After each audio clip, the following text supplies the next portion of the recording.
Good morning, everybody. I'm Larry Weissoon. If you enjoy real-world hunting and fishing talk, you're really going to enjoy listening to my good friend, Luke Clayton, and his guest for the next hour. This is David Fox, and welcome to Outdoors with Luke Clayton and Friends.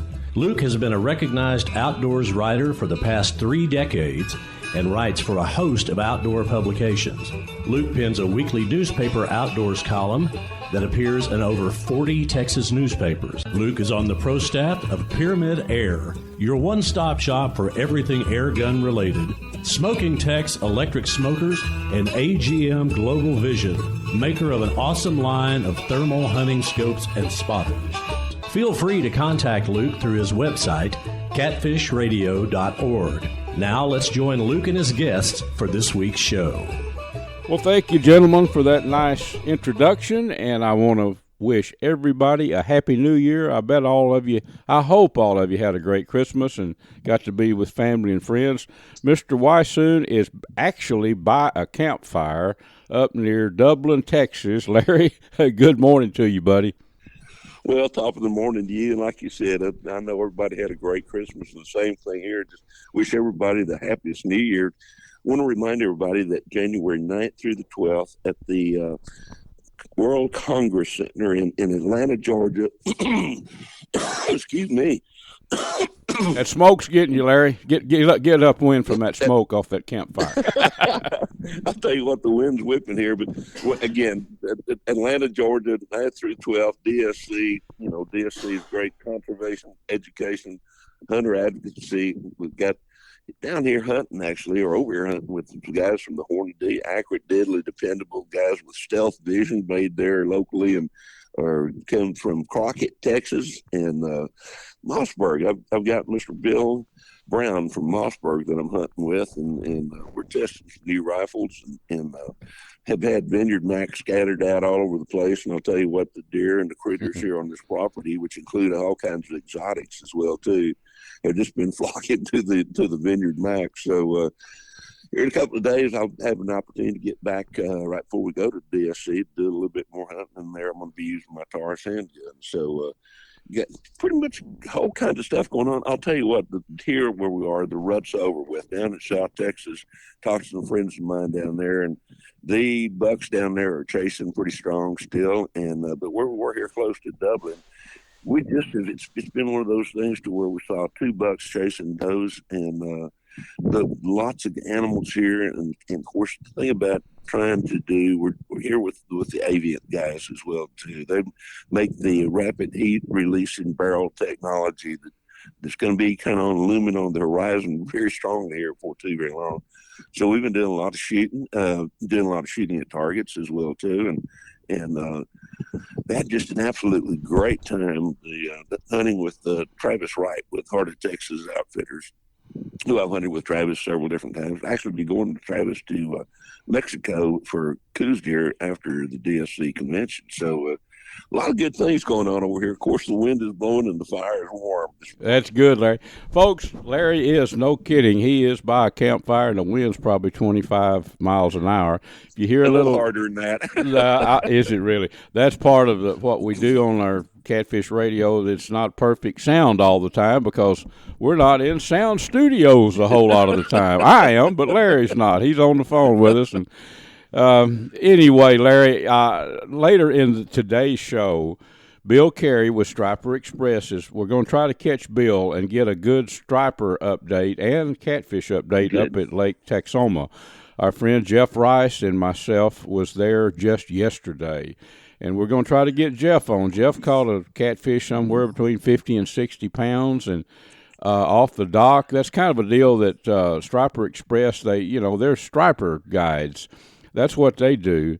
But when you get back at their boathouse there, if while the fish are being cleaned in the wintertime, you can drop some cut bait down and catch some big old catfish. So we're going to talk about that a little bit with these guys. Let Jeff tell his story. Jeff is fresh into retirement now, and I posted a deal on social media that Jeff is starting his retirement off in a big way. He's holding that big catfish up, But, yeah, so, excuse me. One other thing I don't know all the details on, Larry, but I know a little bit. Dusty Vickery, our friend up with Choctaw Hunting Lodge, they have a drawing.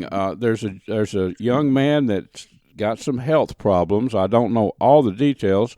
A local fellow, and they're doing a raffling, I guess would be the word, a hunt for him. Well, the hunt is for whoever wins it, for I think one or two people. I'm not sure. I don't have all the details. From what Dusty's told me, it's for two people there on the Choctaw. Several guys who are friends of this young man have gotten together and bought two hunts there on the Choctaw. And there's going to be a raffle. You're right. And okay, it's Dusty hadn't told me anything in terms about what the price of the tickets is going to be, but whatever we can do, I can tell you, they're such great supporters and such great friends. And if that young man's a friend of Dusty, he's a friend of ours, as far as I'm concerned. And we're going to try to do everything that we can to help him and help him with some of the medical expenses. And I know you'll be posting stuff about it, and I'll try to be doing some stuff as well too, and we'll try to get some more details here before too very long. Oh yeah, I've got Dusty set up to come on with us probably next week and give all the details. But friends, Choctaw Hunting Lodge is up in southeast Oklahoma, and it's north of Hugo. You can be there, I don't know, 45 minutes north, not far from McAllister, and you can go online to ChoctawHuntingLodge.com. And once you get there, there's, you can contact Dusty and check in with them there. But we'll have all the details, probably next week on this show. And in my newspaper column, I'll devote some space to that for all the newspapers where people will learn about it. But Larry, what's next, buddy? What's coming up for you? What's coming up? The next hunt after a day hunt, I'm trying to get up there to the cotton. But after that, you and I've got a hunt coming up with a friend of yours, and that's just right before I go. I'll leave from there to go drive to Atlanta to go to the DSC convention. So really looking forward to that. And then, of course, after that, we've got some more hunts coming up. Like I said, Mexico for Coos deer, and then once I get home from that, then you and Jeff and I will start heading back to West Texas to do a little bit of deer hunting out there. So we got a lot of good stuff coming up. And we do. Somewhere in between, I've got to slip up there while those catfish are on that food plot that they created up there, and which is the best way to hunt deer right now, folks. Those deer are hungry and they're going to be around food plots and food areas. But I want to come up and I want to play in that little food plot right there where that boat dock is that Bill has with you and Jeff as well too. Maybe I'd like to get back up there. It's game on those big catfish up there with cut bait. The folks clean the stripers, fillet the stripers there. The guides do, and there's a Larry says food plot. That's exactly what it is for the catfish. But they don't. We were catching them not necessarily right where they clean the stripe. They're all in there. There's a gentleman named Jameson that's a serious catfisherman. He fishes every day. He's looking for 100-pounder is what he's looking for. And he's caught them up, I think, 80-something pounds right there. But, yeah, he fishes every day. He fishes out. There's a channel out there a ways out. Nice. Yeah. Excuse me. Some of your smokes must be blowing this way. I think it is. Anyway, yeah, there's a channel out there, and he's casting out there big baits. And that's where Jeff actually caught the 55. I'm going to call him 55. He might be 60. Big old catfish. But, yeah, so it's good right there where they clean them. It's red hot after they start throwing all that carcasses and stuff in there. But I learned from Jameson cast out about 30 yards out there. That's something about deeper water out there, and they come out of that deeper water, I guess so. That's always fun. That's right. Yeah, so I learned a little bit about that, and then Bill is going to talk about a technique. Bill Carey, I know I can catch him this morning, I hope so, and get in depth on dead sticking. That's a method of, it's very much what the name implies. In the dead of winter, when the fish are lethargic, they're not real active, you basically drop a soft plastic down and hold it. You don't put maybe just a little twitch, and you might catch a you might catch a 12-pound striper, and many times it'll feel like just a little crappie tap. They just suck that bait in, and you have to be super tuned in.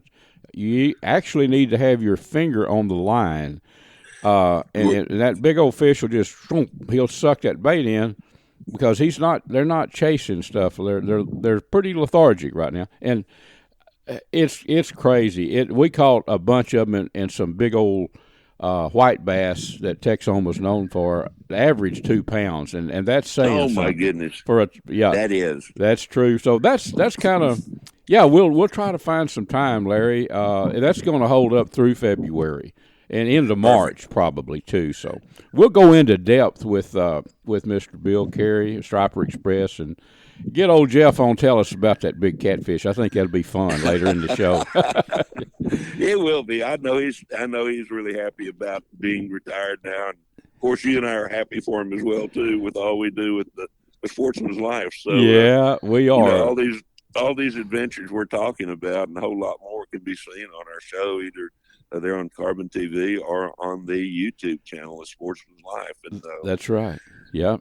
Yeah, you can just go search out A Sportsman's Life on YouTube, or there's all kind of good programming on Carbon TV, including our show, right? A Sportsman's Life. Yep. Well, Larry, I guess it's early morning. You're up before everybody else, and around the campfire, the hunting's done. And wish you and the best New Year that you ever had. I hope it's going to be a great year. I just feel like it's going to be, Well, the very same to you and everybody out there, and I totally agree. I'm excited about 2025, and we're just right there at it, and then we'll join everybody back here before too very long.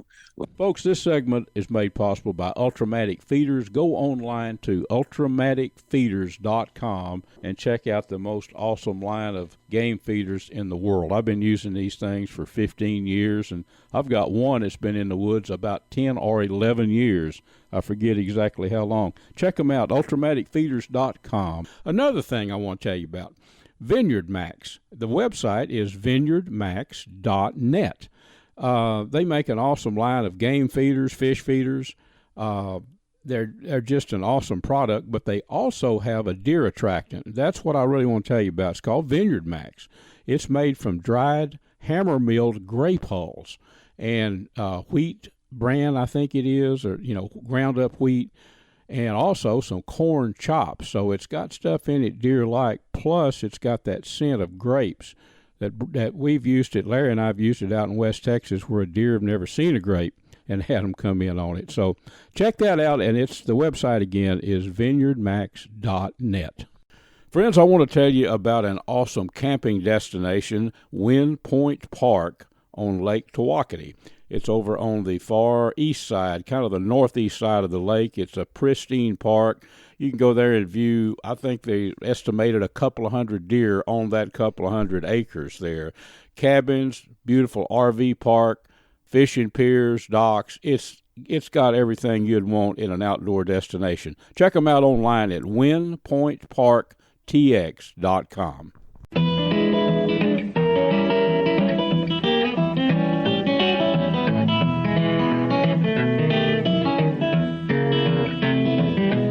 Folks, this segment is made possible by Smokin Tex electric smokers that I've been using a long, long time, CatfishPro, catfishing baits and catfish supplies, Ultrimatic Feeders, and AGM Global Vision, maker of the spotters and thermal scopes that I hunt with.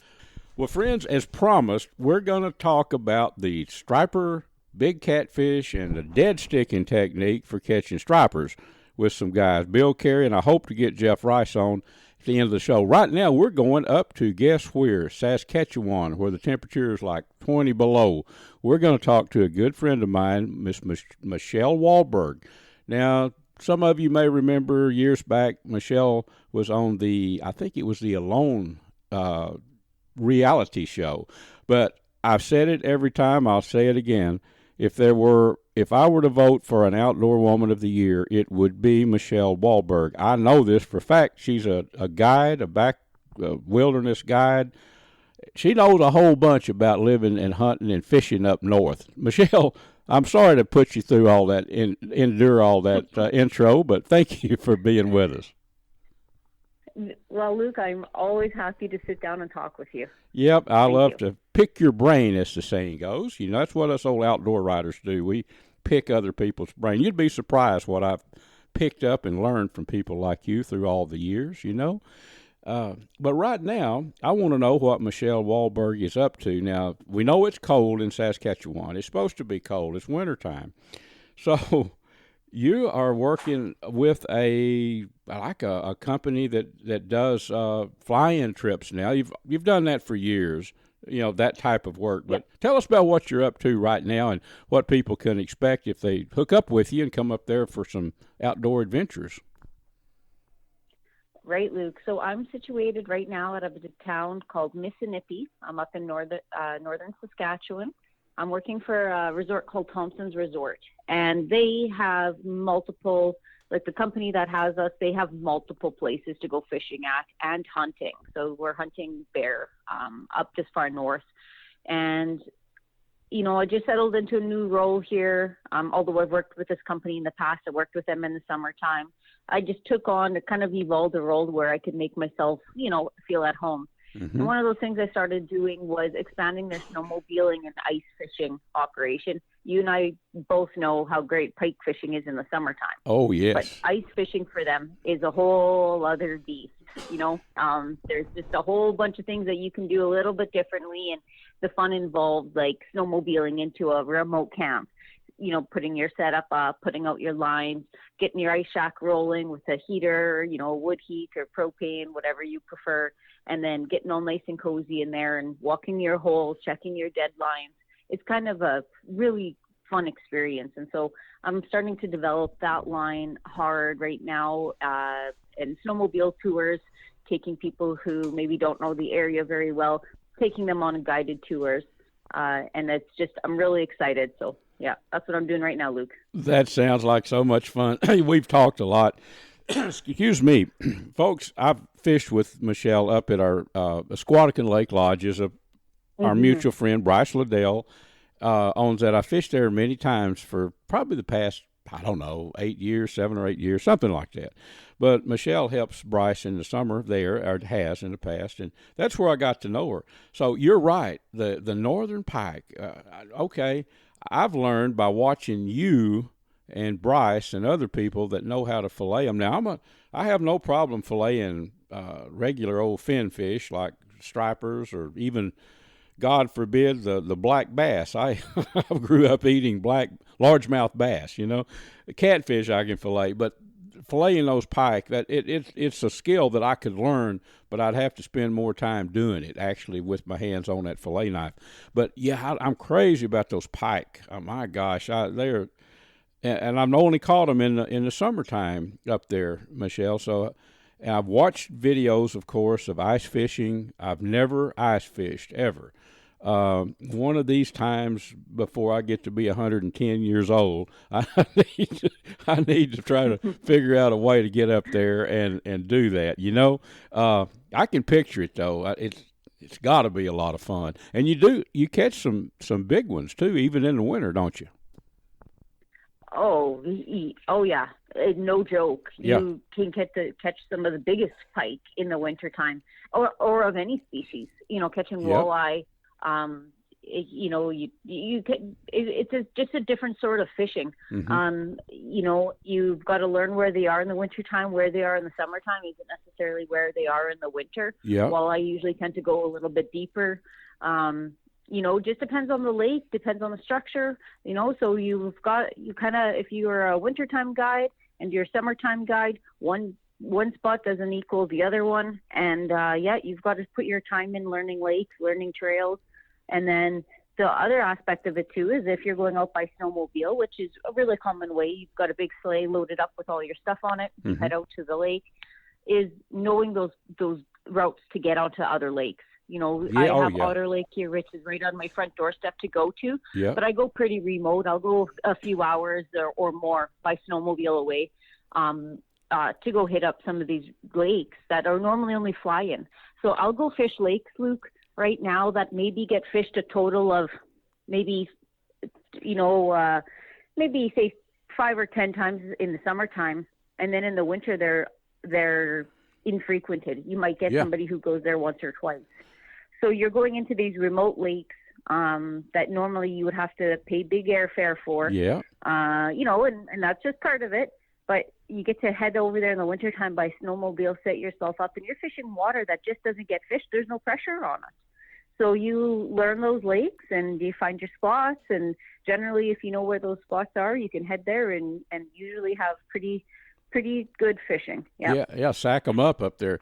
Okay, for I want to get into what people can expect to go up there in the summer even in just a second. But right now, as far as baits, say you are fishing for targeting northern pike, will you use the same type baits as in the summer necessarily or not? Well, in some cases, yes. Mm-hmm. So a lot of spoons. You have your deadlines as well. So those are lines that you're allowed to set up within your, certain distance from you. Mm-hmm. So you set those up on mini rods or, some sort of setup anyway to keep the line up above the water on a holder. And on that, you put often, barbed lures with a big smelt or something on if you're going for pike. And if it's something else, you might use minnows or night crawlers, or not night crawlers, sorry, like maggots. Yep, maggots. Things like that. Those are generally what I more use for ice fishing. Leeches don't seem to do anything for me in the wintertime, although that sometimes changes. And then in Saskatchewan, we can't use live bait. In other provinces, you can, or you can use live minnows. But here we use frozen minnows. Yeah. And so you set those up down below the ice, and generally, what depth those fish are flowing at or swimming at if you're watching your sonar, and that's where you set your line. Generally, say an hour or a foot off the bottom. And it's a cruising speed along underneath of the ice, which sometimes they follow the ice structure. Depends on what kind of structure is below them. If they don't have a lot of cover down below, they'll use the ice fusing tracks to navigate, for safety. So sometimes you catch them right under the ice. You'll see them cruising there just about on your feet. So wow. Yeah, it just depends on what you're using. Yeah, it's an exciting thing. Like any kind of cut some viewing. Yeah, like any kind of fishing, Michelle. It's you have to know the patterns and figure it out, and that's what makes fishing fun. Okay, I don't want to hurry us along, but I do want to talk about Mississippi. Did I say that right? Mississippi. I'll never be able to pronounce that. Okay, I'll let you. It's hard to pronounce. Mississippi's always ingrained in my brain. Anyway, that's the headquarters. Now, and say that people are looking ahead. Yeah, I hope somebody wants to go ice fishing with you right now. But looking ahead to the fly-in camps that I'm accustomed. I know I've been there many times up in northern Saskatchewan. Probably 8 times in my life. But those fly-in camps, but you do headquarter there. That's where you depart with a float plane. We're talking summer fishing here, folks. Is that right? You'd leave from right there. Right from my front doorstep, yeah. Mm-hmm, right there. And then these lakes, are they lakes that I know anything about? I've probably never been to these lakes that you're now fishing in the summer, have I? No, well, yeah. I don't think you have, Luke, no. Yep. So how far air time would they be from where you leave, from the headquarters there, to the fly-in lakes? You've got anywhere from 20 air miles, up to like 150 air miles away. You can choose. Yeah. So there's different price points for different lakes depending on how many people are going and all of that. Mm-hmm. Those lakes that I'm talking about right there in this case, we have cabins on. So you have full setup. We can fly you in there for however many days. Usually it's 3 days. Mm-hmm. You get flown in, you stay there. Some is 4, just depends on, or whatever it is you want. And yep. That's fine. Can you we fish? Also have about I'm sorry. I get so excited thinking about going up there fishing. I'm interrupting you. But is it solo fish on your own, or some of them guided? How does that work? Right now, they're solo guided on your own, but there's options to take. It just depends on what people want. There would be options if you really wanted to go with somebody, to really look after you and have a different sort of experience. We can send a guide along. We'll just change the package. Yes.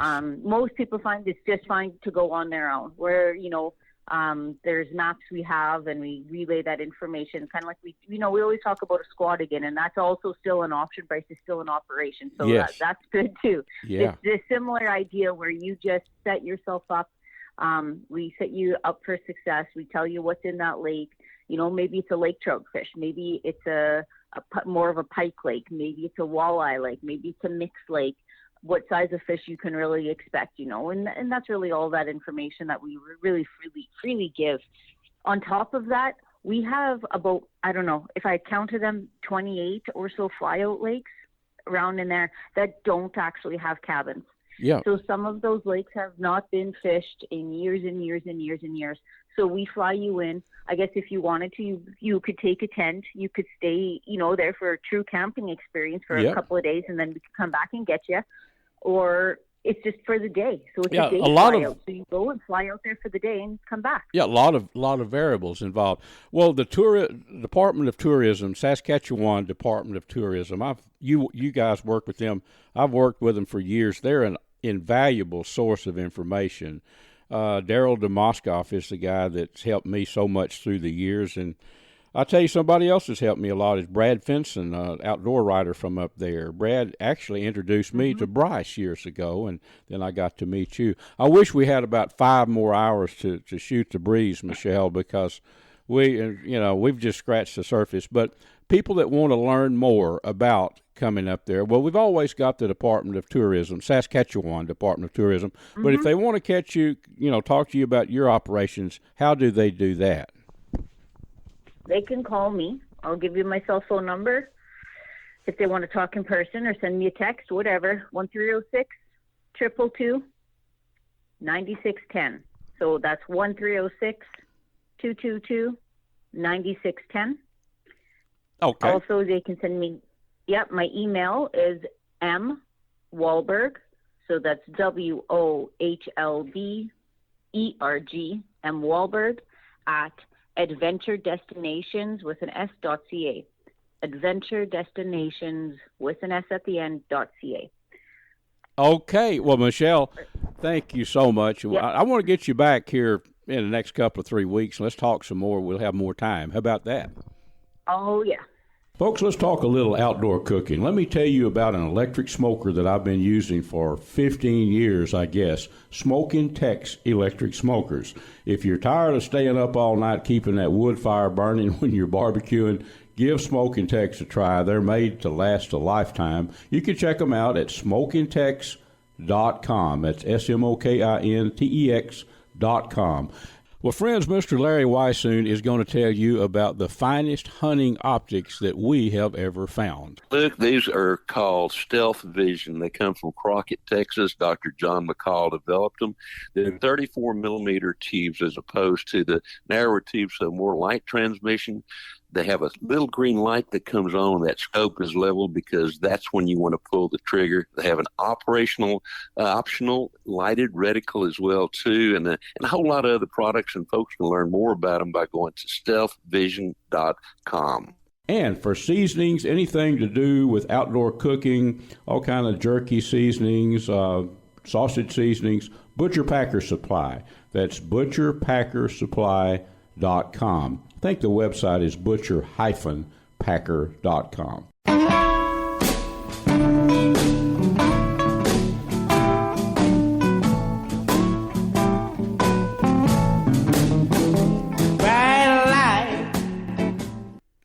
Friends, this segment is made possible by Platinum Cadillac and Chevrolet in Terrell, Texas. Stop by and visit with my buddy, Mr. Justin Rudd. and his team of experts and let them put you in a new Chevy pickup or a Cadillac or whatever you might be in the market for. Also, the Choctaw Hunting Lodge up in southeast Oklahoma. Check them out at ChoctawHuntingLodge.com. Also made possible by Pyramyd Air, your one-stop shop for everything airgun related. Well, friends, here is Mr. Bill Carey. Larry and I, in our little segment, we were talking about Here Comes Bill, Michelle Wahlberg up in Saskatchewan. I said, Bill's coming up. By golly, here's Bill Carey with Striper Express up on Lake Texoma. Good morning to you, Mr. Carey. Well, good morning, Luke, and all y'all out in radio land. I would ask you how you're doing, but I know how you're doing because, friends, yesterday I was up there fishing with Bill, with our good friend Jeff Rice, and we had a little retirement party planned. What better way to have a retirement party than a fishing trip, right, Bill? Heck yeah. Yeah. So the plan was, and we did the plan, but we had a bonus brought into our plan. The plan was just a couple of weeks ago, I was up there, and we caught a ton of stripers fishing with Chris. That's Bill's son, top-notch guide up there, using a technique, soft plastics. And when we get back, well, you fillet the guides fillet the fish for you, and the carcasses go in the water, So the big blue catfish are in these marinas, and this is not something you can just drive up and walk out on the marina. It's part of the program. It's a little bonus to a striper trip. For a few minutes, I caught a 38 and a 45 pounder in the last month, but that's little compared to what the ones that really target the big fish. So the plan was get up there and just concentrate on catfish. And one of your guides, Bill, who I was really impressed with, a Striper Express guide, Mr. Timothy Smith, Captain Tim. Yes, Tim, yeah. He's over there getting the batteries set up in his boat. He says, "Hey guys, let's do some dead sticking. You want to go and then come back and catch the catfish?" And the catfish had been biting a little bit later. Really turn on later in the morning, mid-morning on up. So here you come, Bill. And he said, "Yeah, let's jump in." So you and I and Jeff Rice jumped in the boat with Captain Tim. Went out. Now, all the years that I've written about fishing and fished, I have never had a successful dead sticking trip ever. Well, mostly because I've only done it a very few times. I haven't done it a lot. But I know the technique. I've seen it done. I knew what to expect, but I'd never done it with success. Let's put it that way. We had a successful trip. Describe that technique, Bill, if you will. A lot of people know about dead sticking, but it's a finesse fishing, really, isn't it? It is. What it is, folks, is, okay, the water starts cooling down in the winter, and their metabolism slows down, just like we talk about the paddle tail soft plastic we put on. Captain Tim's using a straight tail from his sponsor, Slick, like a fluke bait. And dead sticking is find the fish, put the jig down, and wait for the fish to bite. And we marked a lot of fish.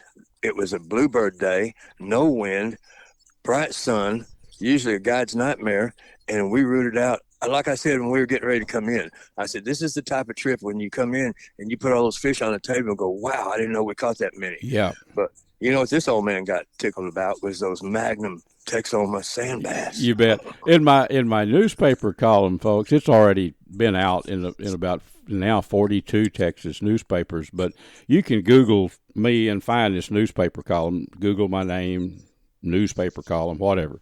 You can find it. But I ran a picture of Bill. Bill had a couple of, I'm going to say, well over 2 pound big sand bass. You don't catch them. You might catch one a trip that big in many lakes, but these were all big. All of them were big, like 2 pounds plus. We didn't weigh them, but an honest 2 pound sand bass is a big sand bass. And they were hitting like a hammer. Wham! They would hit. So they're giving me tips, and I said I know the drill, I think, but it's finesse fishing, and you better pay attention to somebody that really knows how to dead stick, because there is an art to it. So what tricked me up, so put your, Captain Tim, okay, Luke, put your finger on the line because that it might feel like a perch nibbling or a crappie tapping on a minnow. We're fishing water about 20 foot deep. Well, I started doing that, and he caught a few. Everybody was catching fish but me. I just didn't feel a bite, put it that way. I might have got one. I couldn't detect it. And then, he said, okay, well, we were using spinning rigs, so pull it where the line's up high, and, you got good feel. Well, I'll tell you what happened. Nothing like that happened. All of a sudden, I had a striper almost jerk that rod out of my hand. There was no tap at all. That rascal hit it hard, and I was no motion. I was just holding it, and then. But the real key that I learned is when you lower the rod tip and kind of twitch it, it makes that bait kind of, I would assume, kind of quiver a little bit. And then as I got the hang of it, I started catching quite a few like that with that little, but dead sticking. It gets the name because the bait is basically you're letting the movement of the boat just twitch that little tail, split that tail around to entice the strike, right? There's a couple of secret weapons, the thumper and the splasher. Yes. Captain Tim said he uses the thumper this time of year and the splasher in the summer. Now, little Dave likes to use both, and they turn that thumper down as low as it goes. And y'all can Google thumpers and see what that is. We've talked about it in Luke's column and on the radio. Yeah. It's a machine that just stripers are curious fish. You can pull up to a place and mark a few fish and turn on that thumper, and that fish finder just lights up with fish. It's amazing. It is curious. Yes. And it's something that was comical. And I've said a million times, being an old outdoor rider for the last 4 decades, and I have this year's 40 years I've been doing this.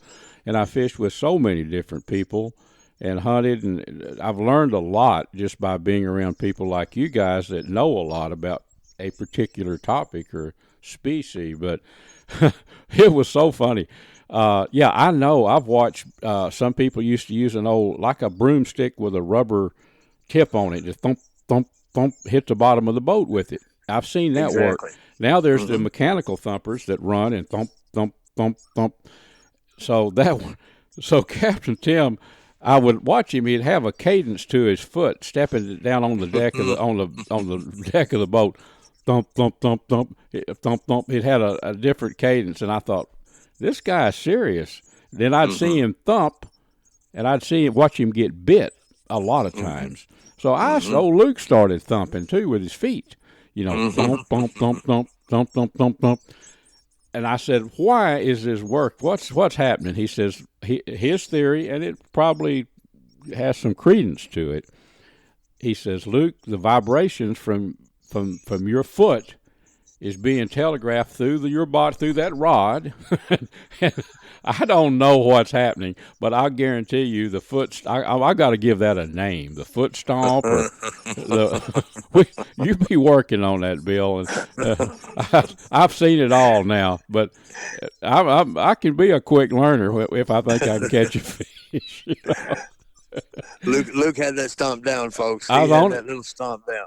It was great. Somebody said something about, you think you're back in boot camp in the Marine Corps or something like that, the thumping of the feet. And I said, this is just like marking time in boot camp in the service. Anyway, get me sidetracked here. We'll wind up talking about cooking these things here in a minute. But no, it was an awesome trip. We're going to try to get, I know Jeff Rice is standing by. I want him to talk about the catfishing. Oh, boy. And we'll get into that with Jeff, but I tell you what I did. I was trying to catch, some eater blue catfish. Now these big ones, the big fish, you let them go. You don't want to eat those. You release them. But I was looking for some, say, 12 pounds or less, whatever. And I caught right away a good eater, that would feed probably 5 people. And Jeff did too. But I caught a drum, a freshwater drum, and something that I learned, and I made a comment, and most people, it shocks them that I would eat a drum. But the truth of the matter is, I've never caught big drum like that, but I've caught a bunch of drum 12 inches, 14 inches long. Now, they fillet just like a crappie or anything. There's very little red meat on a smaller drum. They're excellent eating. You can fry them up with sand bass, and probably the people would not know the difference, Mm-hmm. Mm-hmm. So I got this drum. What did he weigh? I don't know, 6, 8 pounds? He was bigger than that. Was he? Big.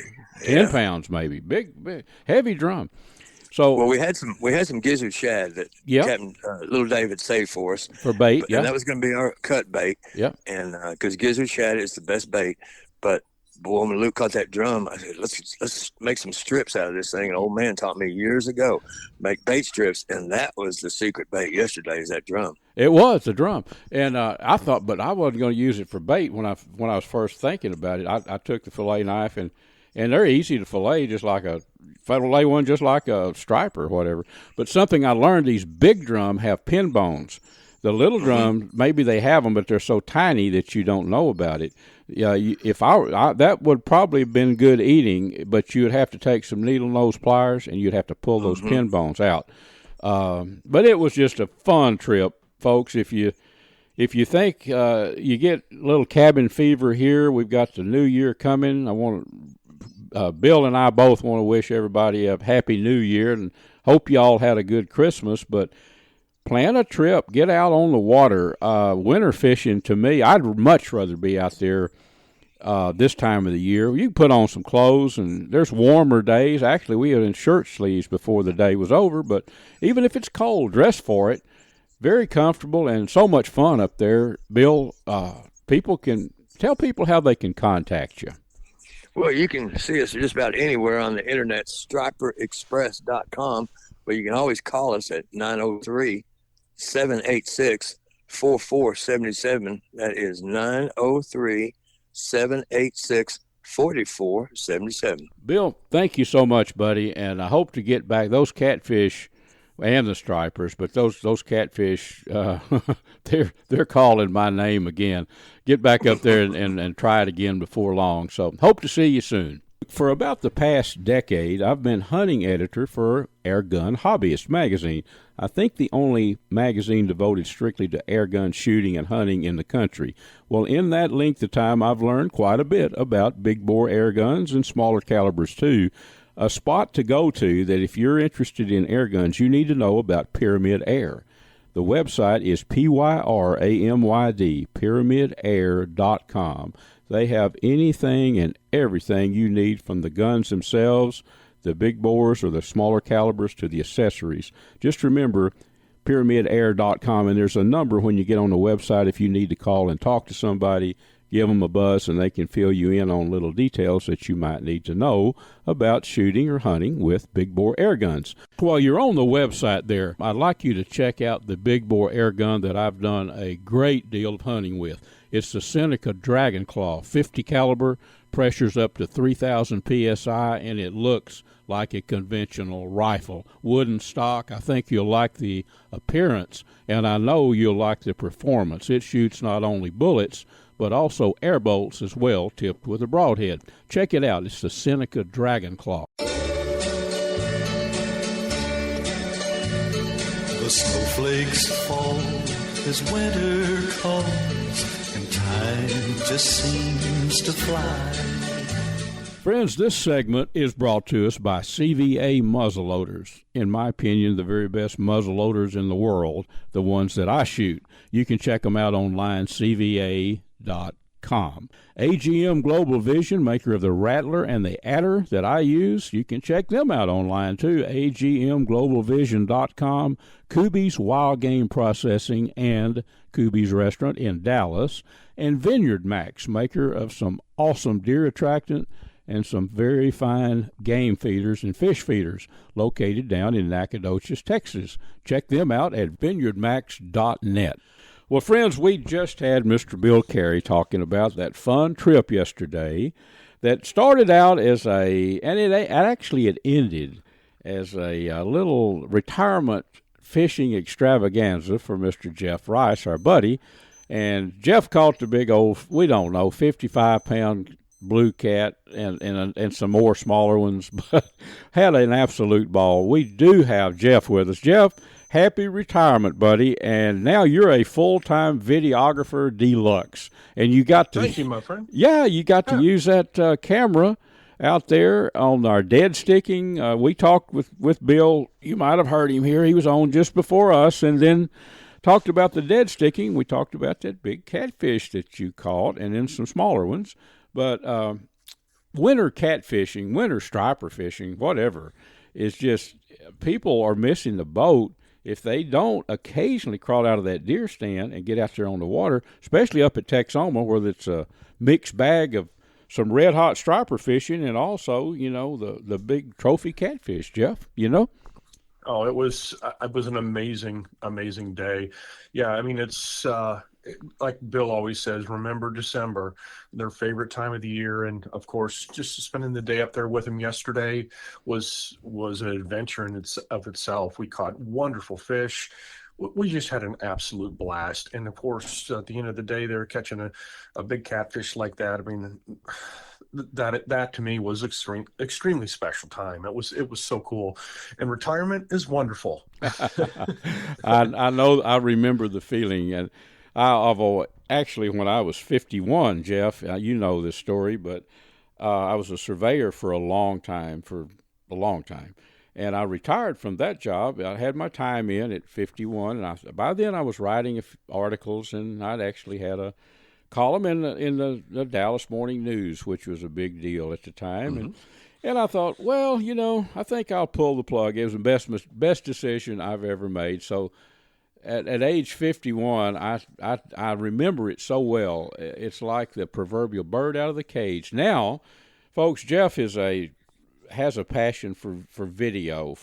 He puts our TV show together every week. It's called A Sportsman's Life, and it's on YouTube. You can just search out A Sportsman's Life, and many episodes. But the one from here it's pretty close to being on, so you can go back and watch all that. But yeah, Jeff, to do what you do, or to do what I do for all these years, you have to have a passion for it. Otherwise, it would be pure drudgery. Anything wouldn't it? Oh, absolutely. Yeah. Once having a hobby or something that when you do retire that you can kind of fold back into your lifestyle then. And of course, my lifestyle has always been about the outdoors since my father first, took me out hunting and fishing as a young boy. And, I've always had the passion for filming stuff, and every adventure I go on, my video camera goes with me, and it's just fun. And I know you and Larry both as well, the same thing. You capture those moments on film, and you can relive them. It's just fun stuff. And yesterday was a perfect example of that, to catch big fish like that and get it on film. I mean, it was just absolutely amazing. Jeff, I was lucky to catch us a bunch of bait. We had some shad, but they weren't just fresh caught shad. You have to use cut bait, from rough fish, mm-hmm. Or bait fish when you're fishing for catfish. You do. So the fact that I thought I had a big catfish, but I caught a drum. I thought the drum, I didn't know how big he was really, but I don't know, 10 or 12 pounds, maybe a little bit more, Bill was telling me. But that made some excellent cut bait for the blue catfish. And rough fish, makes great cut bait. So that's what you had. I don't know. We're fishing with like 2 or 3 rods back on your end of the dock there, and Mr. Jameson, I believe, was that his name? Jameson. Yep. Mr. Yes, sir. Jameson. Mm-hmm. He's after those catfish hard. He wants to catch 100-pounder down there. If he keeps doing fishing, he's going to. But to him, if it's not 50 or 60 pounds, it's just, a throw. Of course, you release all of them. But he wanted, and I did too, for you to hook up with a big, and you did. That thing, I was actually able to get in the boat stall next to you and run over there and get that camera going. I hope that turns out good, actually landing that fish. But they will put a stretch on that line and a bend in the rod, won't they, Jeff? Those big ones. Oh, they sure will. And yeah, that freshwater drum that you caught, that's perfect bait. That's exactly what you want, something like that. And when you caught that, my eyes popped out. I'm like, oh my God, I had bait written all over it. Of course, Bill Carey, same thing. Bill said, oh my gosh, look at that. That's our bait. Yeah, I'll tell kind of a funny part to that story. I love to eat small freshwater drum. They're as good as any white bass, sand bass you've ever eaten. You fry them up next to them, you cannot tell the difference, I promise you. But they're, I'm talking about freshwater drum that'll be 12 to 13, 14 inches long. They run in schools. You can catch a lot of them a lot of times out on the big lakes. Well, I fillet those. I thought, wait a minute, this thing's going to be some good eating. And it would have been. And I know that I've raised some eyebrows around that cleaning dock, but I filleted that like I was going to actually eat it. But I noticed, I learned something. Those big drum have pin bones, like a pike, like a northern pike. They have pin bones. I didn't know that until yesterday. This all happened yesterday, folks. And I ran my fingertips across that fillet, and I could feel those pin bones. Well, you could have took some needle nose pliers and pulled those pin bones out and trimmed the fillet up good. And I'm sure that even that big one would have made some good fried fish. I really believe it would have, but it made some. We needed bait. It made some. Cut it into those long strips, and that fresh for a blue catfish, the fresh, oily, bloody, if you will, bait is what they go for, and it served its purpose, didn't it, Jeff? Oh, it absolutely did. That couldn't have been the more perfect bait. I mean, the shad, the stuff we had there. I think you caught maybe a small fish on. Yeah. Well, I think you caught that drum on a shad or whatever. Yep. Yeah. Yep, and then once we caught that drum, I mean, that, like you said, it had bait written all over it. Yeah, it did. That was a lot of fun. I was talking with Bill in the segment, though, that, I'm sure that most people that listen to our show every week, we've been doing this for 17 and a half years now, but, most of them like to hunt. I do, and you do. But I learned a long time ago, if you can break yourself out of that deer stand occasionally during the winter, and we've got January and February coming up, and go fishing. I mean, winter fishing you'll catch some of the biggest fish of the year in the wintertime. And to be quite frank with you, I'd rather be out there. You can always put on some clothes and stay comfortable. I mean, it was cold in the morning, but we were in our shirt sleeves before the day was over. You can be comfortable in the wintertime and fish and catch a lot of fish. I'd rather fish I'll fish anytime, but it's to me, I enjoy winter fishing, Yes, indeed. Yeah, the thing with wintertime fishing, it's not, even hunting, I mean, anything, when you're in the outdoors, you just have to be prepared. Have the right gear. When you go, if you expect rain, make sure you got rain gear or Gore-Tex. Yep. If, you're going to go sit in a stand, you're going to dress appropriately. So, but yeah, getting out on the water, wear the right stuff. And, I mean, it can be the best fishing day of your life, because wintertime fishing, I know you and I have gone and fished with like David Hansen. We've got blue, cats out there and stuff in the middle of the winter. It doesn't get any better than that, but you just have to be dressed appropriately. That's true. And we're about out of time for our little segment here, Jeff, but the bottom line is Jeff Rice has a bunch of fillets for a super magnum fish fry, don't you? Oh, you bet I do. Jeff, thank you for being with us. I just wanted to get you on and let myself and everybody say, happy retirement. And we're probably going to be keeping you more busy than, you're not going to get bored. That's for dang sure. I know you better than that. That's right. Thank you, buddy. Folks, that about wraps our show up for this week. I've enjoyed being with you, and I hope you've had a good time, too. This segment was made possible by AGM Global Vision, maker of the Rattler and the Adder, two awesome thermal scopes that I use for all my night hunting. check out AGM, all the products that they have there online, agmglobalvision.com. And folks, we're also brought to you by the Choctaw Hunting Lodge up in southeast Oklahoma, located about, 45 minutes west of Hugo, Oklahoma, owned by the Choctaw Nation. It's about 45,000 acres of awesome mountain, country, hills, valleys, loaded with game. Lots of eastern turkey, and they do eastern turkey hunts if you're looking for a spot to hunt turkey in the spring. Also, I want to remind you about the Seneca 50 caliber Dragon Claw that shoots bullets and pellets. And by pellets, I'm talking about 200 and 210 grain lead, chunks of lead. It's a big bore air gun that I use. Check out the Seneca Dragon Claw there at PyramydAir.com.